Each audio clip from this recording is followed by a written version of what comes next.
Most people wait until their problems are resolved in order to feel good, and as a result, it makes them victims to outside conditions.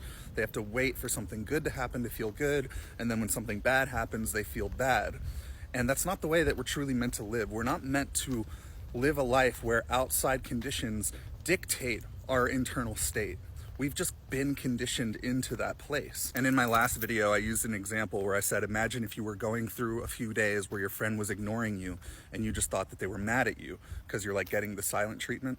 And so now you're feeling all this discomfort, but then after a few days, that friend reaches out and you suddenly realize that there was no problem, but they were just busy or whatever, and they're just now getting back to people. And so in that moment, when they give you the confirmation that all is well, you give yourself the permission to feel all of that relief. And the reason I used that example was for a couple reasons.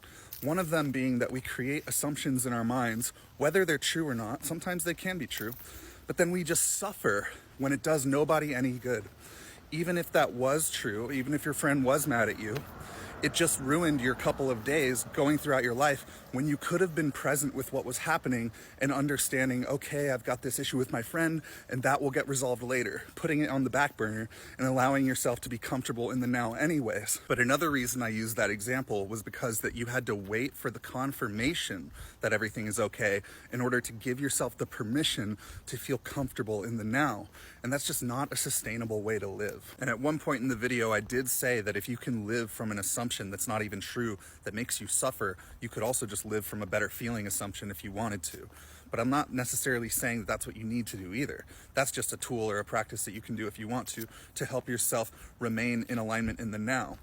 And whenever I speak messages like this, or really whenever anybody speaks messages like this, there's always backlash. There's always people saying, oh, this is delusional, this is denial, this and that. But to me, delusion is living in fear and anxiety when there's actually nothing wrong in the present moment. You're probably watching this video right now, you're just watching me talk on TikTok, and there's probably some level of anxiety or stress within you. It could be the fact that you know that you have to go to work in a few hours, or you know, you have a phone call that you need to take soon that you're nervous about, or whatever it is. It's the lack of being right here, right now, and using thought of something that's actually not relevant to the present moment to live from the hormones of stress and dysregulate your nervous system.